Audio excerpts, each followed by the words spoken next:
Hello! నమస్కారం. నా పేరు డాక్టర్ రాజశేఖర్ పప్పు. ఈరోజు కీళ్ళవాతం గురించి తెలుసుకుందాం మనము.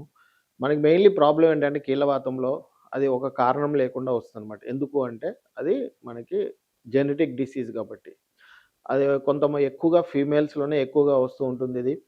వంశపారంపర్యంగా వచ్చే జబ్బు కాబట్టి ఒకవేళ మీలో ఉంటే మీ చుట్టాల్లో లేకపోయినా గూడా మీకు రావచ్చు. ఎందుకు అంటే మన ఫ్యామిలీ ట్రీలో ఎవరికుందో మనకు తెలవదు. అందుకని మన పూర్వీకులు చెప్తూ ఉంటారు. 7 తరాలు అటు, 7 తరాలు ఇటు చూసి చేయాలని చెప్పేదెందుకు అంటే ఏమైనా ఈ ఇన్‌హెరిటెన్స్ డిసీజెస్ ఏమైనా ఉన్నాయో చూసుకొని చేయాలని అంటారు. కానీ మనం అలా చూసుకున్నా గూడా ఒక్కోసారి ఏంటంటే 7 తరాలు దాటి ఉన్నా గూడా మనకొచ్చే అవకాశం ఉంటుంది. ఇది ఏ ఏజ్‌లో అయినా స్టార్ట్ అవ్వచ్చు. దీనికి ఏజ్ అంటూ లేదు. చిన్న పిల్లల్లో వస్తే దాన్ని యువనైల్ రుమటాయిడ్ ఆర్థరైటిస్ అంటారు. పెద్దవాళ్ళలో వస్తేనేమో లేట్ ఆన్సెట్ రుమటాయిడ్ ఆర్థరైటిస్ అంటారు. దీంట్లో మైల్డ్, మోడరేట్, సివియర్ అని 3 స్టేజెస్ ఉంటాయి. కొంతమందికి మైల్డ్‌గా ఉంటుంది. కొంతమంది మోడరేట్‌గా ఉంటుంది. కొంతమంది సివియర్‌గా ఉంటుంది. సివియర్‌గా ఉన్న వాళ్ళ లైఫ్ స్టైల్ చాలా దెబ్బతింటుంది వాళ్ళకి. వాళ్ళ యాక్టివిటీస్ లెవెల్ తగ్గిపోతాయి. ఒక స్టేజ్ వచ్చినాక వాళ్ళు కంప్లీట్‌లీ బెడ్ రిడెనే ఉంటారు. వాళ్ళకి ఓన్లీ జాయింట్ రిప్లేస్‌మెంట్ చేయాల్సిన పరిస్థితి వస్తుందనమాట. Thank you.